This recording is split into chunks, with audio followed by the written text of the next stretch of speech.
Hey everyone, just to show you what we're doing here. So, pretty much everything from here up and all of the guts are being changed out on this thing. And we are going with an ESP ported, championship ported, high torque. You see they have a high rev version and they have a high torque. I bought the high torque version. 30.5 cc top end. Now this also comes with a new crank, and just look at that wrist pin bearing in there. Man, that thing looks beefy. At least I guess that's a wrist pin bearing, because they sent another one there. So I'm really not sure, but what I wanted to show y'all was this head. Look at this thing. This is absolutely beautiful. The cylinder coating. I'm not big on this sort of thing, so if I get any technical lingo wrong, I'm sorry. But yeah, the coating in there is just absolutely beautiful. Under a 3500 lumen garage light, like, this thing just, man, it's beautiful. So yeah. So on DDM's site, which, by the way, big thanks to DDM for all of this. Not that I get it at a discount or that I get any special treatment or anything, because I don't. But I've never had any problems with DDM. They've even taken a couple of products back from me after it's been opened. Before I bought the Ollimat pipe over there, I actually had a VRC pipe that I had opened and everything, and they took it back. Just an amazing company to deal with over there at Dave's Discount Motors. Really like what they do. They got all their stuff down real nice and tight. I did not expect this to come in today, but it did. So I'm a big fan of them and what they do. So big shout out to DDM. But on their site, this is claimed to make, I think it's either 5.4 or 6.4. I think it's just under 6.5. I'll put it up on screen if I'm wrong about that. But yeah. Now that's just under 6.5, I'm sure, with a genuine Zenoa crankcase, which this is not. This is Rovan, so things being built different, different crankcase dimensions and things like that. It may change your power or your curve, or your delivery or airflow. I'm not an expert, like I said. I don't know all the technical stuff, but this may produce less than it's rated for, just because I'm using a Rovan crankcase, which may be built a little different. But either way, it's definitely, hopefully, going to produce more than what this thing makes stock. So yeah. The only thing I am genuinely worried about is breaking this stock Rovan crankcase. I don't know what these things can handle power-wise, and yeah, I don't want to split this case or cause any problems like that. So I've gone with all, like, high-quality bearings, Zenoa seals, which aren't going to keep it from cracking the crankcase, but hopefully this might. This is a third bearing, and what this does is replace your large oil seal with a bearing, so you have better support on your crank. Hopefully it'll help spread the load out a little better, take a little stress off of this crankcase instead of destroying it. But yeah, that's what we've got going on here, and excited is is an understatement, because if I build this right, which, fair warning, I've never built an engine before, if I build it right and everything goes to plan, hopefully we have a little monster on our hands.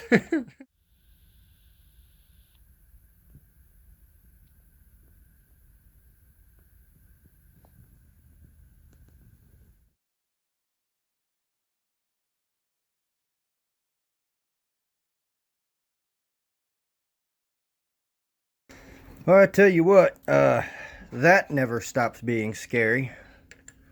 So what you do to get this off is you take two pennies and you put them back here behind it so that you don't damage the case, and then you just run a bolt straight through against the penny and tighten them down one side and then the other, little by little, and this will come off.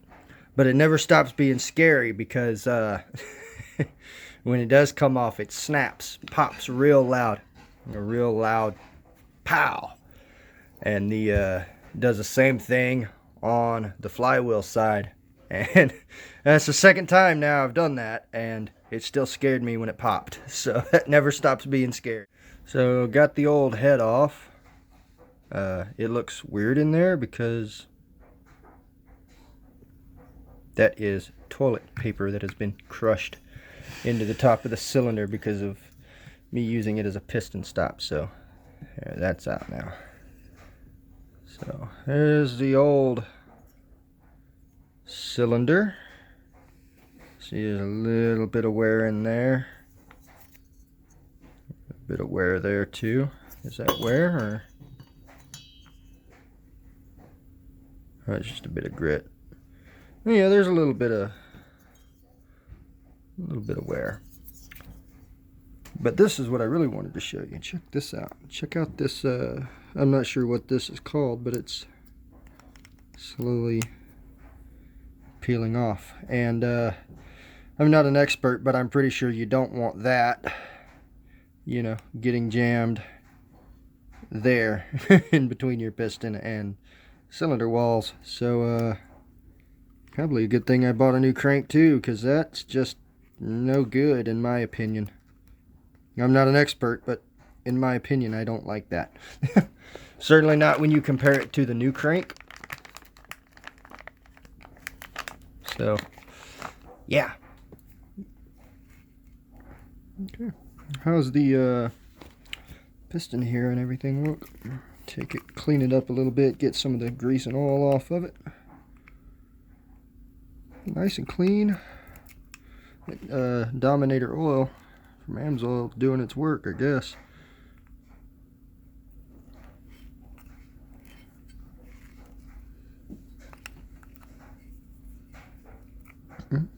Looks good. I don't know much about cylinders and wear marks and things like that. I don't know if that's good or bad. You can see some cross hatching here, but yeah.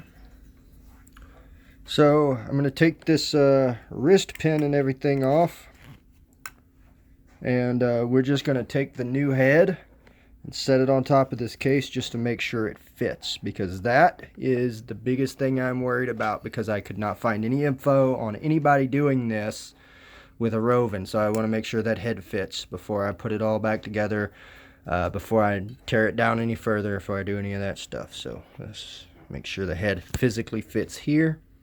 And yeah. Alright, so we've got the piston and the wrist pin, all that good stuff out. Before we test this top end to make sure it fits, I want to show y'all something. This has a lot of drag in it. And I've never rebuilt an engine. For those of you who have, this is probably no surprise, probably normal, I don't know.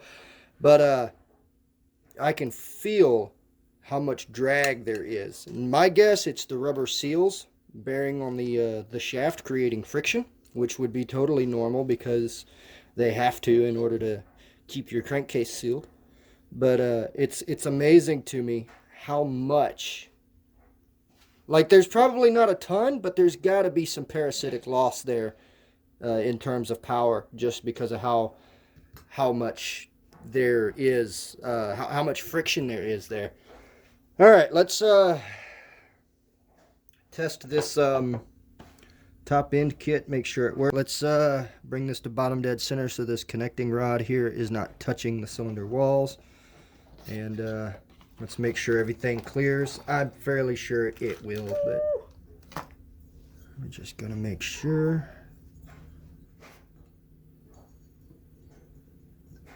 Oh yeah, it fits down on that case, no problem. All right, cool. So physically it's the right size. Some of y'all are sitting here going, yeah, of course it fits. I've never done this before, and I'm doing this off of the recommendation of a friend. So I really, the next thing I need to test is to split this case and get the new crank and everything in, and then make sure that the supplied head gasket in here gives me the correct squish clearance, which is basically a complicated way of saying making sure that the piston does not smack the top of the cylinder, which would be bad, by the way. So I'm going to get this split apart. I've already cut my Velcro here and here, so this case should split apart. I'm going to take it, clean it up real nice and good, and put in the new crank and the piston and everything like that, and make sure before I bolt it all together real nice and tight, spin it over and make sure everything clears, put the gasket in there and all of that good stuff. Now, this is a kit that's meant to be just bolted directly onto your crankcase. The question here that I have is, this crankcase, if this piece here sits physically lower than what that head is meant to mount to, then it's actually going to bring the head down on the piston, which can cause it to contact the top of the cylinder. So I want to be sure that that's not going to happen. If I had to take a guess, it would be fine, but I don't know if all crankcases right here are the same heights on all, you know, of this particular size crankcase. So it's something that I definitely am on the lookout for and want to make sure does not happen. One more thing, I just want to do a quick comparison here. This is the new cylinder, and one thing I'm noticing right away, look at the tips of these. You can see how they're curved over kind of, and then here's the old cylinder. You can tell how it's just basically flat up here. Again, going back, look how that's almost like a knife edge, and this is just a brick. Differences in, I guess, porting. Again, like I said, I'm not an expert on porting or anything. I really don't even, I got a rough idea of what it is. It's shaping these things to do different things of that nature, but I don't know the like the full details on it and stuff. But you can also see, if you look at this, right down in there, you can see how nice and almost smooth of a transition it is, and then you go and look at these and it's just flat. Every corner's a 90. It's all flat. There's no smoothness to it or anything like that. It's just flat.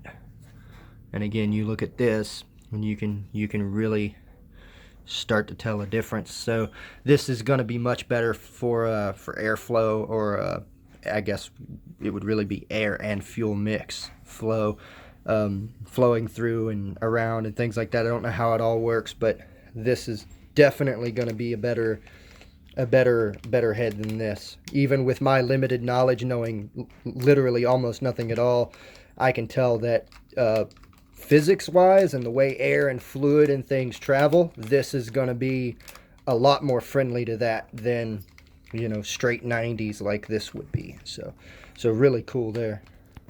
Alright, got the case split. I wanted to show y'all something here. Look at this crank. I alluded to this earlier when I was talking about it breaking off and getting caught between the piston and the cylinder and stuff like that, but check this out.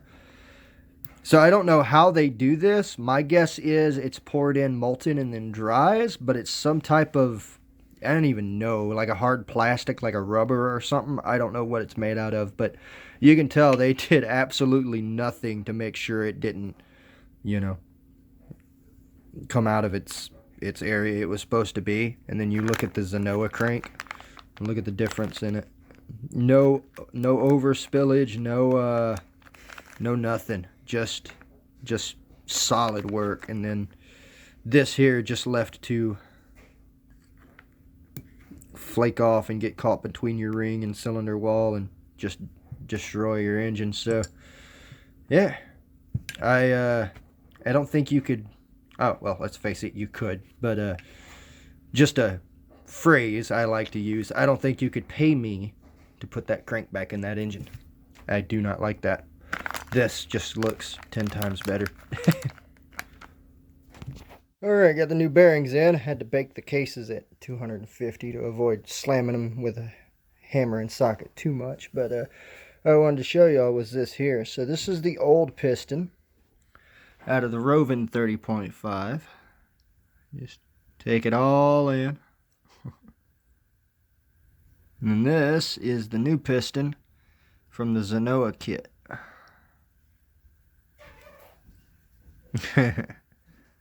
Looks way prettier. Alright. It's all together. It's full of more oil than a headgum BP oil spill, but it's all together. Head bolts are tight, crank bolts are tight, or crankcase bolts are tight. We're just going to put this in here roughly and put the flywheel in and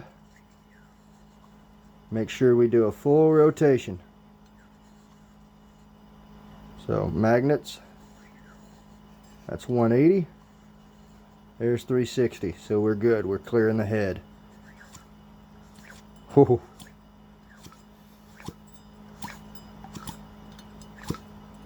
Wow. Alright, and it is full of lots and lots of two-stroke oil. I'm going to put more down this cylinder just to be safe when it starts. It's going to smoke like a train, but I don't care. I really couldn't care less how much it smokes. I just want to make good and sure that I don't have to worry with any lubrication problems or having any issues with that ring or anything like that. My God.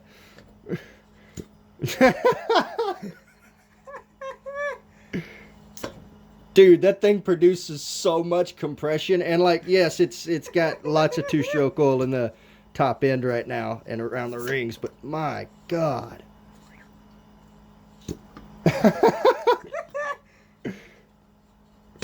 By the way, you got oil all over the side over here. Check that out. There it goes. It actually took my thumb off the top of the cylinder, off the top of the spark plug hole. Like, that's some compression, man. I can smell it. I'm pretty sure either that's the oil or it's smoke. Yeah, it's the oil. It's just I've put tons and tons of oil in this during assembly, and what I just poured down the spark plug hole and what's all here, it looks like a damn murder scene. It actually reminds me of putting automatic transmission fluid down spark plug holes of an old engine and then turning it over. It's like crime scene in here. When you poured it down the top, it all poured out the side. I saw it's that. It's because I missed. Oh no, it came out of the yeah, it all poured out that side, and it just lost port. All right. Oh, I actually feel that. Yeah, put your thumb on it. Your thumb. Yeah, push down. Oh, it pushes air. I thought it pulls. Yeah. That booger makes some compression now. All right, that's enough. That is. I don't want to do that too much. I mean, it's no different than it running, I would imagine, but like, you know, I don't want to cause any premature wear or anything. I actually want to see it from the side. Oh, another thing. I didn't show this, but check this out. So these people who sent me this top end kit, ESP, Zenoa, DDM, are actually kind enough to include a spark plug with it. So that's really cool. Considering the spark plug I've been running is the one I broke in the original 30.5 on, it's kind of nice to have a new one. So, I still don't have a piston stopper. Not that I would use something like that with a brand new top end anyways, because I just don't like the idea of damaging the top of the piston. But I had to tighten this bolt here. Couldn't keep the engine from spinning over. So what I did was I took my clutch puller tool and put one bolt through here and laid it over the side of the case. And now, hey, will you hold this for me, buddy? Just keep it on what I'm doing here so people can see.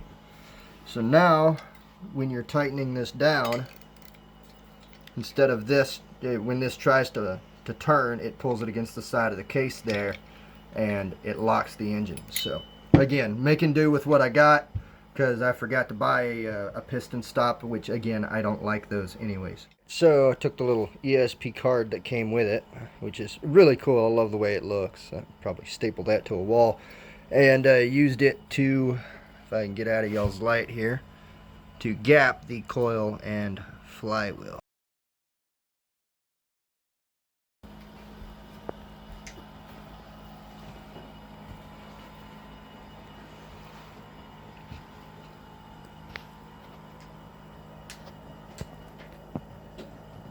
Alright, this will be the last time I pull it over before starting. I gotta put the gear cover on and this side plate, but it's all bolted together, carbs on, exhausts on, everything's bolted down, no missing screws or bolts, so that's good. Check this out though.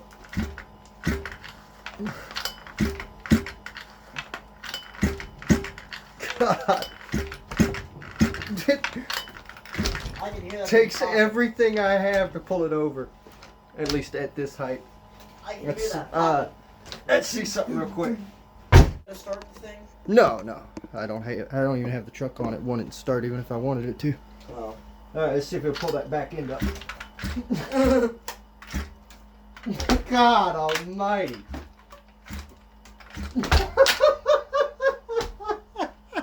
Oh, I am nervous and scared and very excited. I'm feeling a lot of emotions right now because I don't know if I stated this before. This is the first time I've ever rebuilt an engine. Never done it. And that's got me kind of nervous. Alright, power's on. So I'm going to make sure that this thing is running real rich right off the bat. Real rich on high, real rich on low. And the reason is because as these engines wear out, now this is what makes sense to me. I'm not an expert on this, so take it with a grain of salt. But I would imagine as these engines wear in, as the green mates to the cylinder, you get some debris there, some shavings or something.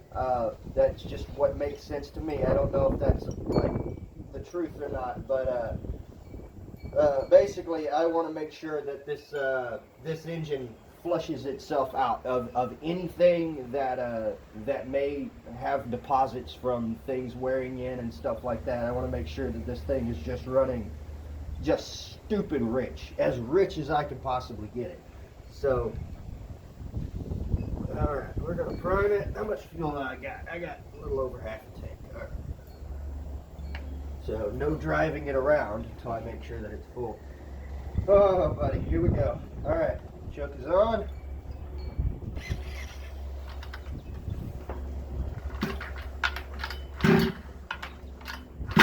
Oh my God. This thing is going to be so freaking loud. Here we go.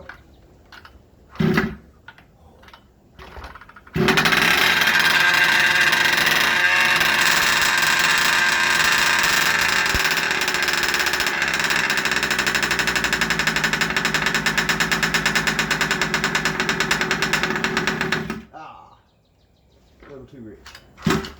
Oh my God.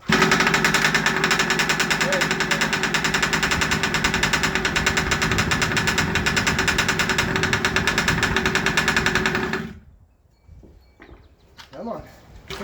Yeah.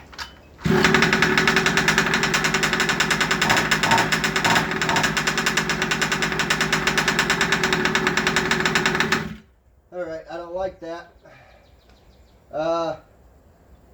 So when I put this thing together, the entire crankcase is flooded with oil. I put a whole cap of oil down the crankcase. I put another cap of oil down the spark plug hole. It is totally possible that it's just having trouble burning off that oil, I guess, but I'm worried. So I'm gonna play with it here, but just keep that in mind.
so glad it started and it's idling, because first time rebuilding an engine, and to hear it run, for those of you who've never done it, there are things in life that are extremely satisfying. And knowing that I've had this thing all torn apart, had my hands on it, and now it's sitting here idling, is like, you can't tell it because I don't show excitement very well. I don't show emotions very well in general. But, like, I feel like a kid in a candy store. Just my hyperactivity and stuff's through the roof.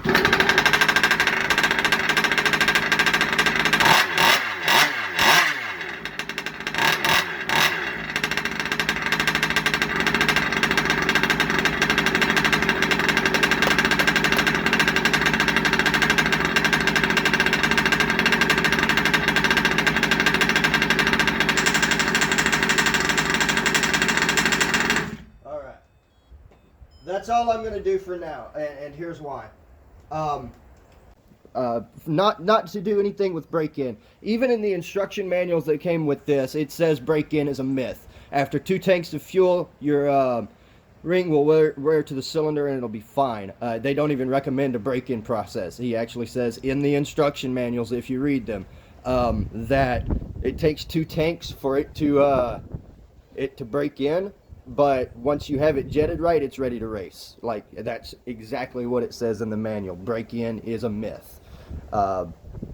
So I have to run 2 tanks through this thing at least before it reaches its max performance.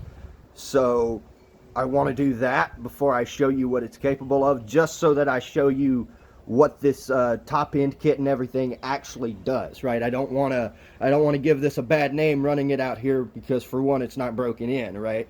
It's not producing as much power as it could. All right, everybody. So I'll tell you what we're gonna do.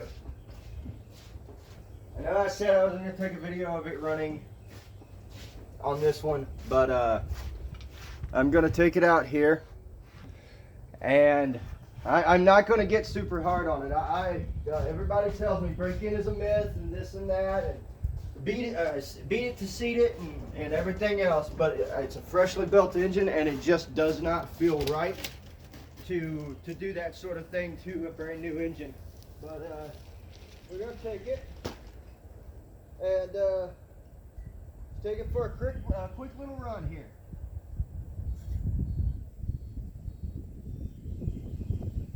Say a prayer, it all goes as planned.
even know the truck is there. It doesn't even know the truck's there, and it's not even running yet.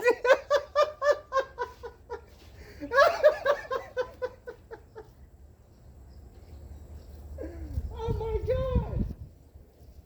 You,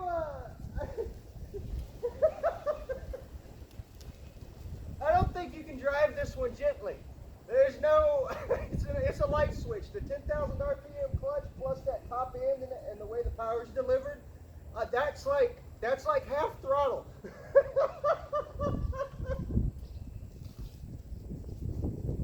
Oh my God.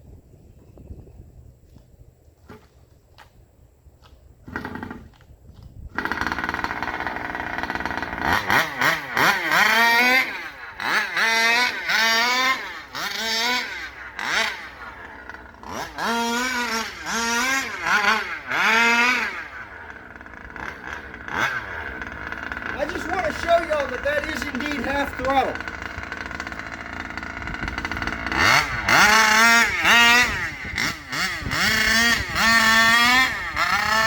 That's half throttle, man. I ain't lying.